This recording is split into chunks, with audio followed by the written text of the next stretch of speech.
This is the Mystery Box Show, and we do have these mystery boxes.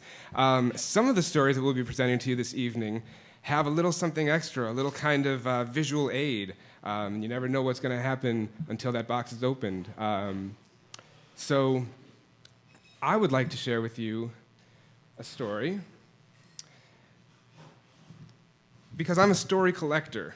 And what that means is that from time to time, I take a couple months, I travel around the country with a microphone looking for interesting people with interesting stories to tell. And I plan my trips like way in advance. I look for interesting places to visit, places maybe that sound like I've never been there before, but there could be some fun folks there, maybe cities I've always wanted to visit. I'm pretty sure that wherever I go, I'm going to find a good story. But also, some of my trips, I kind of plan to go places that I just think are going to be fun, like Legoland. That seems like it's going to be fun. I'll go there. And last summer, part of my planning, I decided, since I was going to be traveling through Nevada, and I've never slept with a prostitute before, and it's legal there, I thought that I would visit one of the legal brothels. And if you're going to do that, why not go to the top number one? You've probably heard of the Bunny Ranch, right outside of Carson City, and that's where I decided to go.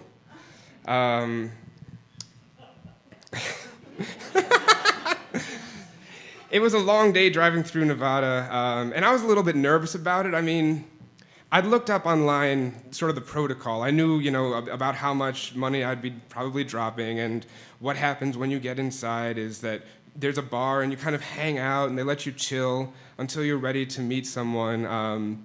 They have sort of euphemisms they use inside. So they're not prostitutes, they're providers. Yeah. So when you're ready to meet with a provider, they bring out the lineup of the girls who all stand in front of you, and you get to choose who you'd like to go with. Which seemed like an awkward thing to me, but that's what they do, so they must be used to it. And when you decide who you want to get together with, the two of you negotiate on a party, which is just sex. It was confusing for me reading this website, because you think party, you think, oh, that must mean like one person and a bunch of girls, but no, it could be. But party also refers to just one client and one provider. So I was preparing for this and a little bit nervous. I'm driving like 10 and a half hours through Nevada. I get there at, 9 at night to my hotel, and I'm kind of tired, and I'm thinking, you know what, I'm not really feeling very sexy tonight. Maybe I'll go in the morning. Little morning prostitution sex, why not? So I make the plan to go out there in the morning. At around 10 o'clock, I drive out. I have the address, and when you think of the Bunny Ranch, what the name evokes to me is kind of someplace you might drive about 20 minutes out in the desert to, something that looks, like one of those old Texas brothels. It's probably got like a nice wooden fence, horses running around. It's got those double doors from a saloon, people walking around in like ruffled dresses. That's the Bunny Ranch in my brain. But when I get there, first of all, it's right on this road that's kind of like a Columbia Boulevard, very industrial, a bunch of warehouses and stuff like that. And the Bunny Ranch is sort of like behind one of the warehouses. It's just, behind the warehouse. I pull into the parking lot, which is being generous. It's just kind of like a dirt patch where a lot of cars can fit. The Bunny Ranch is not some giant mansion with saloon doors. It's basically a glorified trailer. It's not really very elegant. And it's 10 in the morning, and I'm sitting in my car, and I'm thinking, do I really want to go through with this? I mean, really? And I don't. But when am I ever going to be here again? I should do it. You know what? No, I don't have to. I really don't have to. And I'm debating with myself and thinking and don't know what to do. And then I sort of my head tilts towards my passenger seat, and I see the recording equipment that I've brought along with me for my 2-month drive. And I think, you know what? I don't have to go through and have sex with a woman in there, but I'll bet there are some interesting stories. So I gear up, and I've brought with me today This is the equipment I use when I'm walking around. This is what I look like when I'm collecting stories from people. I got my recorder, I got my headphones that I keep on the entire time. This plugs in right here. And I got this microphone, which looks intimidating to some people, but it turns out usually to be pretty harmless. And I walk up to the door, and I head inside. And they let me in. The house madam opens the door. She's dressed in jeans and a tight T-shirt. And she says, "Welcome." And I said, "Hi." And she says, "Have you been to the Bunny Ranch before?" And I'm like, "No, I haven't." She's like, "Well, welcome. We love people who it's their first time." And she presses a little button on the wall that rings a bell throughout the house. It goes, "Ring!" Girls start marching out from all areas. And I'm like, whoa, whoa, whoa, whoa, whoa, what's going on? Because I thought you had to ask for that first. Like, I didn't know it would be an immediate thing when you walk in the door. But they're starting their line up, and they're all like, they're in their sexy poses, they're in negligees, and one's got like a football jersey on, sexy sports type theme. But because it's about 10:30 in the morning, even though their bodies are all sexy, their faces are all kind of saying, I don't really want to be here. So it's just awkward, and I say to the madam, this is cool, but it's not what I'm looking for. Actually, I was wondering if we could talk for a second. And she says, "Sorry, girls, false alarm." And the girls actually look pretty relieved about it. So I say to the madam, actually, I'm a story collector, and I give my spiel, and I say, I was wondering if somebody here might have some stories. And she and one of the other providers look at each other, and they say, Felicia. So I'm excited to meet Felicia. They call Felicia out, and Felicia is a short woman. She's probably in her early 40s, but her face looks like she's seen a lot more life than the average early 40-year-old. She has great curves, all of which are too perfect to be natural. She's a short woman, and I introduce myself to her, and I say, "My name's Eric, and I'm a story collector, and I was told that you might be interested in sharing some stories." And she says, "Yeah, I'd be happy to. Will you tip me?" And I was not prepared for that question. I don't know what an appropriate tip would be for a story. I'm not accustomed to paying people for their stories. But again, I know she's not accustomed to having people take her time and not give her money. So this is all in my head. I'm going to have to figure out what would not be insulting, but not be way too generous. But she takes me back to her room, and the way the Bunny Ranch works is that the women who work there, they kind of are on a rotation. They work a couple weeks there, and then they might go on the road. They might go back home. They might go dancing somewhere. But when they're at the Bunny Ranch, they have their own place. It's kind of like a dorm room, and that's where they conduct their business. But it's also where they live. So her room kind of looked like if Hello Kitty, the cat, had decorated this place. Hello Kitty wasn't in the room at all, but it sure looked like it should have been. And she had her little computer desk over here, and she invites me up onto her bed, which is super pink, and I start recording, and she says, "So what are you looking for?" And honestly, I didn't really know what I was looking for. I guess in my head I was kind of thinking well, there's got to be some super crazy sex stories here, right? But I didn't want to push her into that, and I said, "I'm really just looking for anything. Do you have any interesting stories that might have happened that you think about from time to time?" And she said, "You know what? Yeah, I do have one. And if you'll permit me, I want to share with you some of the audio that I actually recorded of Felicia telling her story. And I think this will work. Here we go. There we go. This was about, I think it was about 3 years ago. And there was a gentleman that came in late evening with some friends. And the way his friends were and gathering around him at the bar and everything, it seemed like it was a special occasion. So I was thinking by looking at the age or something like that, maybe not his birthday, but probably a divorce party. A divorce party? That's a thing that happens at the Bunny Ranch.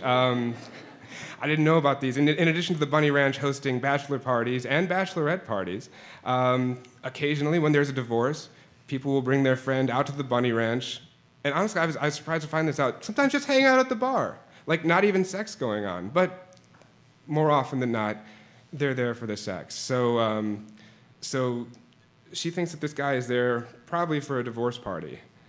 And here we go. So we went back to my room to negotiate a price on a party, and we really had a good time, and he was really ecstatic, and then he said, I have something to tell you. And then it started to become like a somber moment right there, and he said, I have cancer.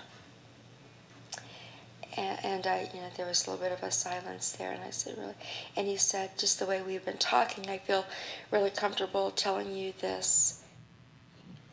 Before Felicia was working at the Bunny Ranch, she had been a nurse for 15 years, and she was pretty used to seeing some pretty desperate situations. And she tells me that the people who see her, they can sense this warmth in her, this giving nature, and they tend to open up with her more than maybe they do with the other women at the Bunny Ranch.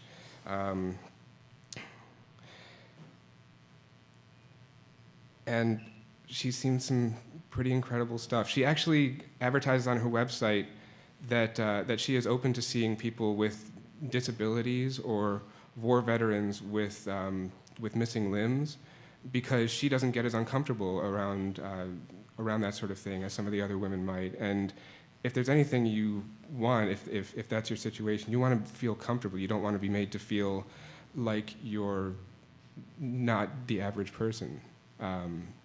So that's what she's comfortable with. And he said, I was in remission, and it came back, and there really isn't anything that they can do. How do I do this? And I knew what he meant. How do I do this? How do you come to terms with it? How do you go through cancer and you know that you're not going to live that ripe old age of 80, 85, and you hope you have a heart attack in your rocking chair and it's over with, or So I said, you know what? I said, make every day count. And I said, if you're not already writing a diary, I want to encourage that. Write a diary, or memoirs, if you will, and talk to the people that you love.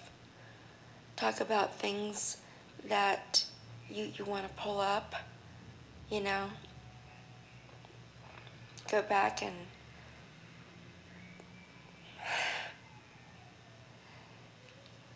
I need to get emotional with this.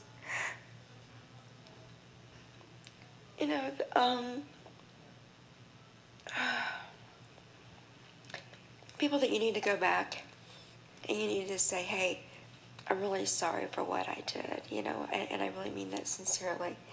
And then go back and do some, we need to do forgiving. We all need to do this in our lives. I couldn't believe she was sharing that with me, especially when you consider that when I do my collecting, a microphone has to be pretty close to a person. If this is their mouth, you kind of have to be right here with them. And she was getting very, very vulnerable. And I felt really, really special that she was sharing that with me. And she told me that she and this man spoke and cuddled for a little while longer, and that he really made her feel better. She really made him feel better. And then she walked him to the door, which is what happens after you're done with the woman you're seeing. They walk you back to the bar area, so there's no time that you're unescorted through the Bunny Ranch. And so she walked him back to his friends at the bar. Before he left, I ran back to my room, and I grabbed a St. Christopher's and I gave it to him. St. Christopher's, I had to ask about this. It's a little medallion that hangs around your neck with the image, with the icon of St. Christopher on it. St. Christopher in Christianity is the saint who watches over and protects travelers who might be on a difficult journey.